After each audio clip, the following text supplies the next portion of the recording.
this is a beautiful setting. And I think I should rotate it. Rotate. So we have each a teacup. I was super nervous about this interview. Why should you be? Actually, you were asking, I wrote, about the questions. I said that the question very sharp and almost not comfortable because they are so precise that you ask me. So it's a compliment, it's nothing else. Somehow I do want to make you uncomfortable, in a good way. 乌利希克，他被公认为中国当代艺术的最大藏家。英国艺术杂志《Art Review》将他评为影响世界艺术100人之一。他将2000余件藏品带到全球20多个国家的艺术展览中，向世界介绍中国当代艺术。有人说他是当代艺术收藏界的哥伦布，在曾经遥远神秘的中国发现了艺术的金矿。也有人说他是中国当代艺术的欧洲教父。Did you count how many artists did you met in person?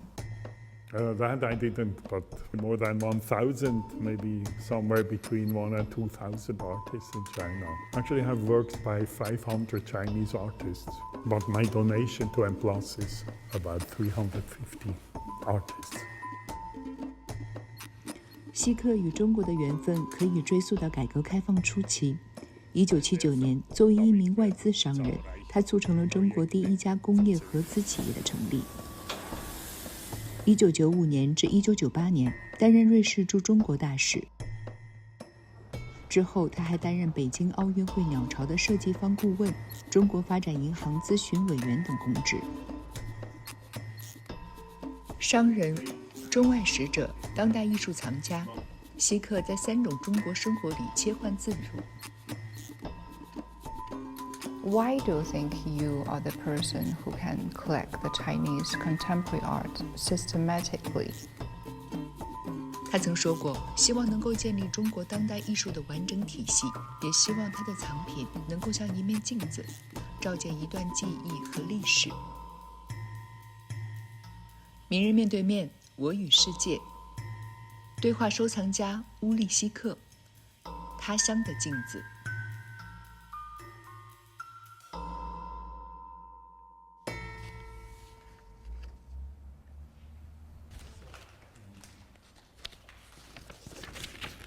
Soft candy. Thank you. So when you get onto the plane and then you flew for 18, was that 18 hours? Probably 18 hours. Even more. Very long trip. And I had a problem with my back, so I was standing in the plane. The whole time? Yeah, just start and landing I couldn't sit because, the airplane seats at that time, even worse than today. What was your emotion before your landing? Do you full of expectations or you afraid? Full of expectation, of course not afraid. You have some, you feel there will be an adventure. You have no idea what kind, but so you are full of excitement. What did you prepare for your luggage for the first time you traveled to China?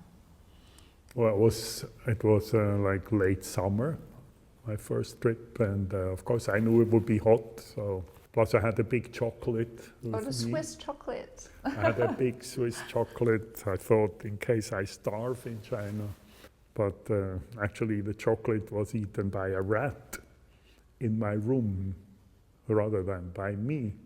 So that was a first very early experience in China.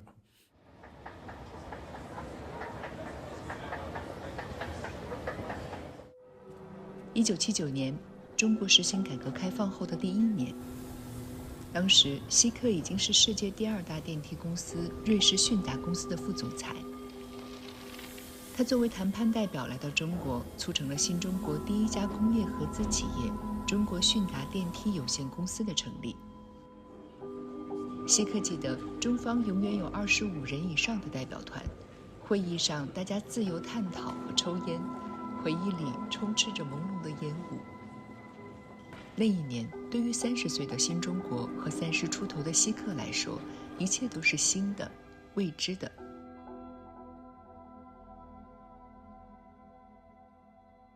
You were 33, around 33, the time that you first arrived China. Did you pay attention to Chinese culture, hear about China? In student times, all European capitals, amongst the students, we would have groups, that really cherished cultural evolution, carrying the Red Book, and really celebrating Mao and, the Mao thought. So yes, we had that type of exposure, but it wasn't really, it was more an illusion they were celebrating at the time than the reality of China. You want to find another way to access to the real China. Did you discover different Chinese pictures? What is it like? 为了迅速了解中国，希克尝试着将自己的目光放在一切可以接触的地方。他最先想到的是艺术，他相信艺术反映了这片土地上正在发生的一切。I was looking at China and Chinese contemporary art, which was like 79, just the very, very beginning. And I remember I was here in September 79 when the Star exhibition, which was kind of a coming out of contemporary art for China, but I didn't feel like buying anything because this art looked very boring.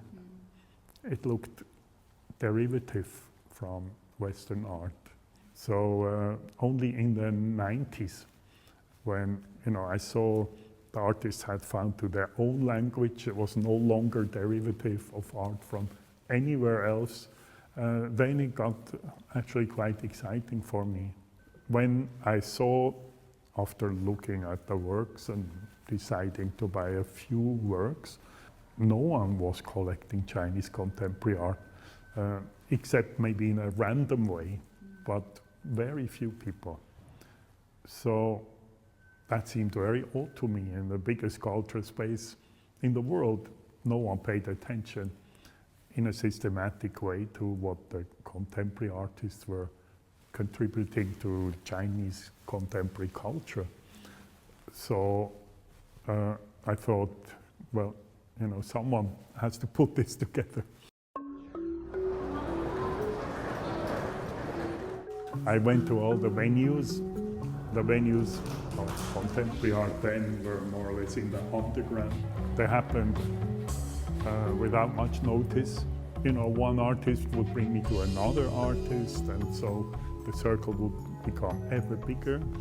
I started then an art award.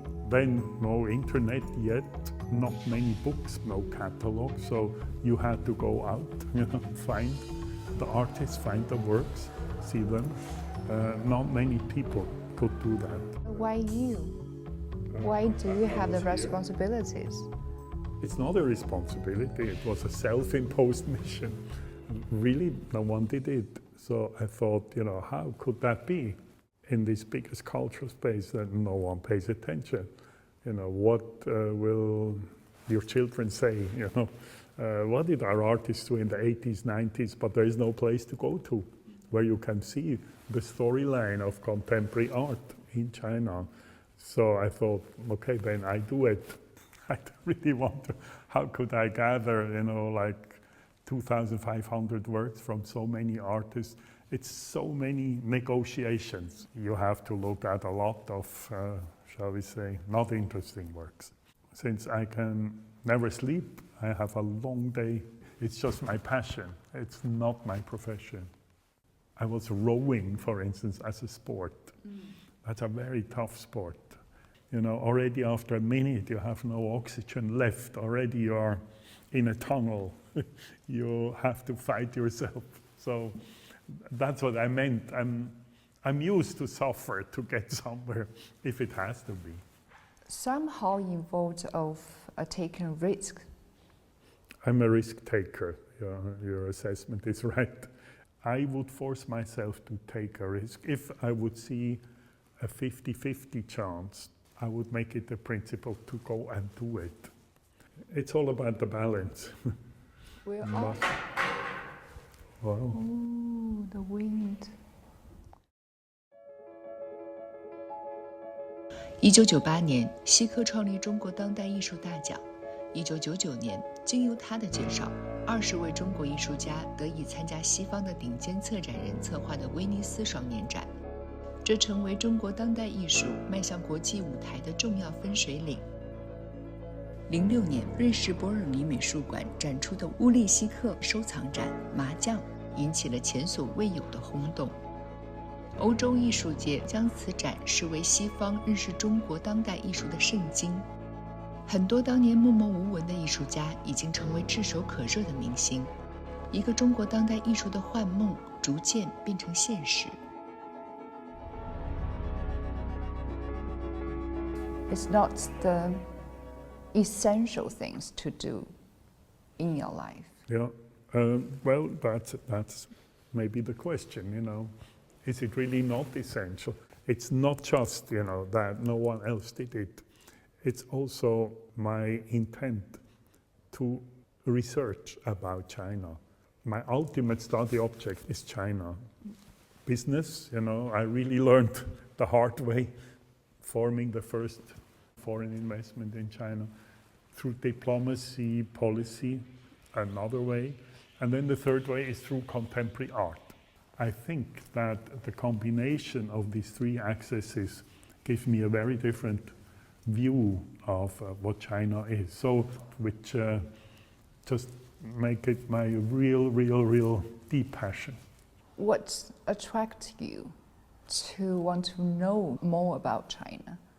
That's a long story? A long story, but 你是谁？你想过什么样的生活？你身处何种困境？人生难题那么多，听听别人的故事，找找自己的答案。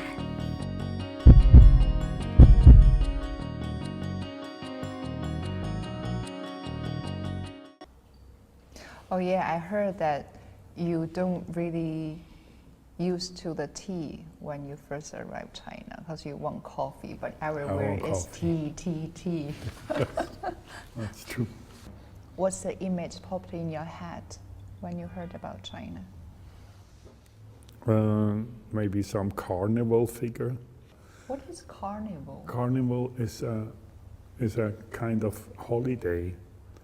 The carnival. Okay. Yeah, you know, where you dress, where you disguise Indian, you know, feathers, or some people, if you would go as Chinese, you know, have like a hat, you know, like one thought of Chinese traditional kind of dress.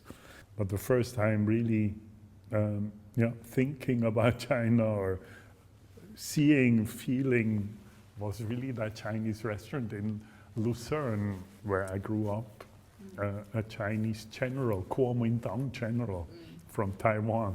Did you like it, or you feel it's like a huge cultural impact? Well, it just was very strange, and you know, first time I had like the quoits in my hand. So what in your hand? The 筷子. Sorry.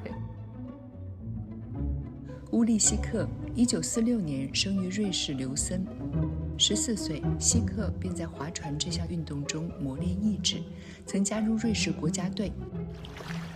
希克毕业于苏黎世大学法律专业，曾在瑞士多家报纸和杂志担任记者和编辑。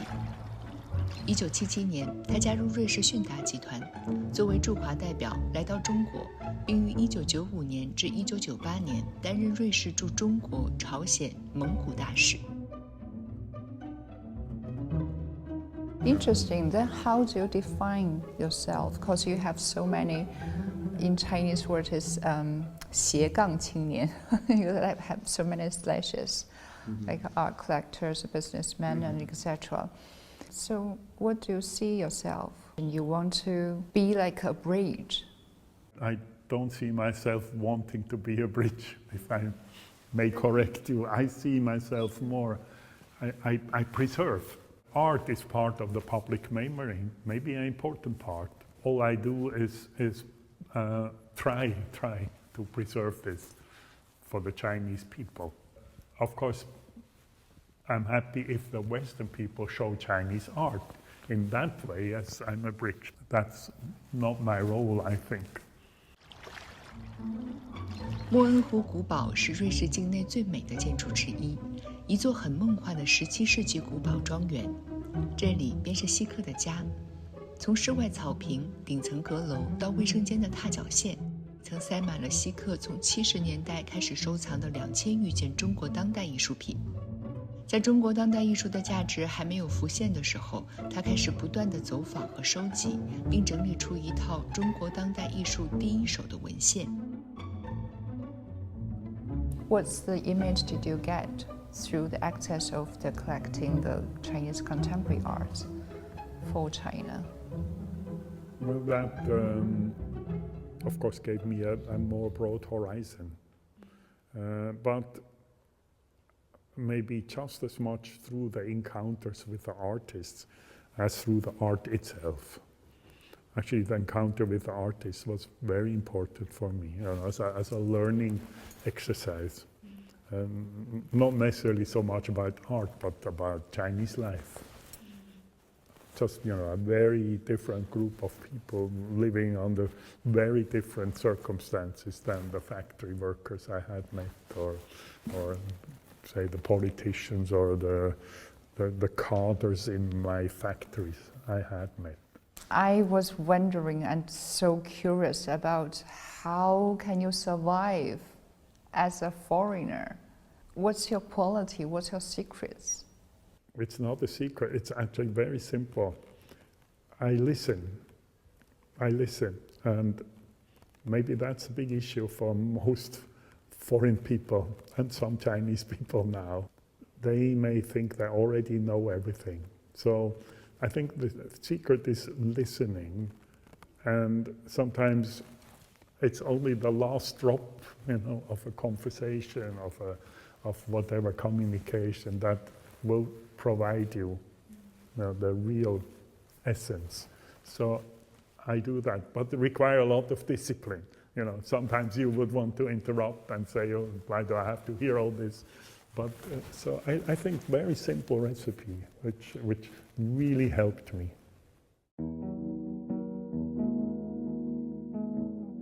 China for us, for me, is the other. Pretty much everything is different, or has been different. Maybe now the worlds merge ever more. But it was really the other, It begins with eating. We talked about the chopsticks. It goes about thinking. It goes about negotiating, details, law. It said, what's a contract? So different, the two words. So that fascinated me. Everything is in China, and the opposite of everything. That's something to struggle with. So it's so full of contradictions, but you have to bring them together. 从工人到政要，希克和每一个他遇到的中国人交朋友。他卸下了大使馆内原有的瑞士艺术品，换上了中国当代艺术家的创作。瑞士大使馆在他的任期内变成了一座中国当代艺术博物馆。他说：“我想通过艺术来寻找一个进入中国的通道。” Do you see or do you feel the conflict, or do you have like an identity confusion somehow at some point? I don't have that. My DNA is still Swiss. Some people say you may have a Chinese blood in your maybe past life. Possible, yeah. Do you feel that? Sometimes I also believe in that, yes, but I don't know. I simply don't know it. But what I mean is, in much of my upbringing and all that still is in me, and I just try to combine the best of two worlds. That's what I'm trying to do. But I don't try to be Chinese. I cannot. and I have no confusion about my identity, but I see there's a lot to learn from Chinese people, from China. There's a lot of learning for me. So I try to grasp the best of two worlds, but I have no confusion what I am.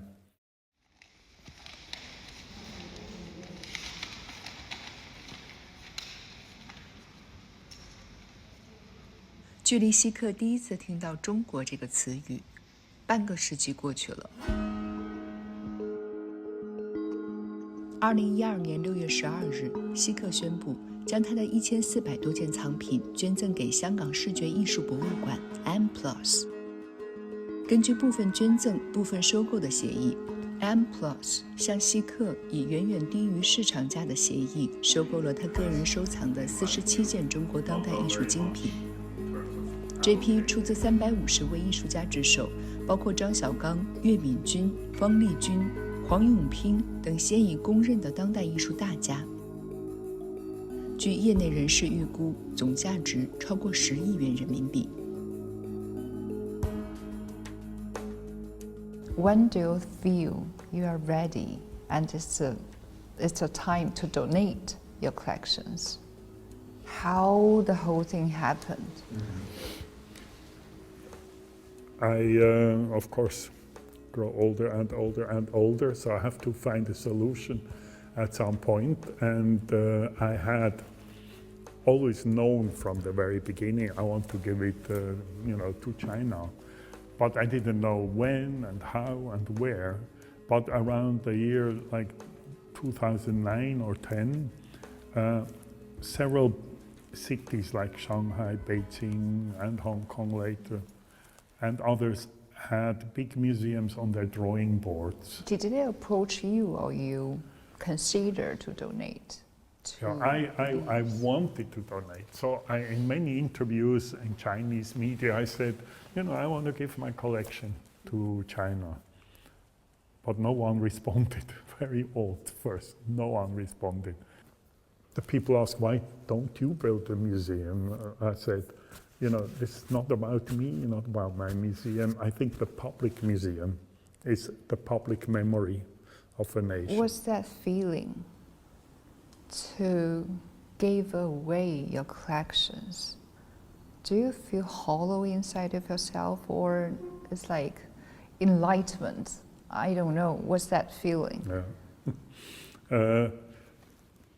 Actually, I had built the collection with this intent, so it was just a logical consequence, that it would happen someday. I'm so emotional then.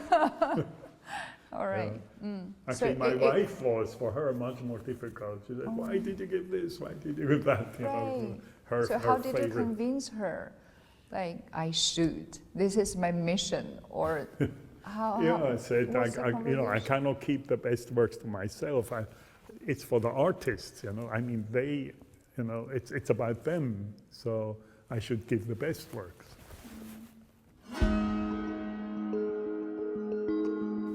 You see yourself not a collector, not collecting the Chinese contemporary art, but documenting the Chinese contemporary art. If we lack of a memory, or we lack of a period of the history, what will it be, or what will affect to the coming generations? There may have been other such periods in mankind. We don't have information. But then where do we look for it? How do we find it? And there is this curiosity to always close a link. The art is key to understanding a period. Of course, we can read 100 books, but the visual representation of a past or of a present at the time it's made, much more information and another information. If it could be told or written down, we wouldn't need images. They carry yet another information and other nuances, other input we otherwise would lose. So that alone, I think, makes it worthwhile. Do you feel your mission complete? No, I did what I wanted to.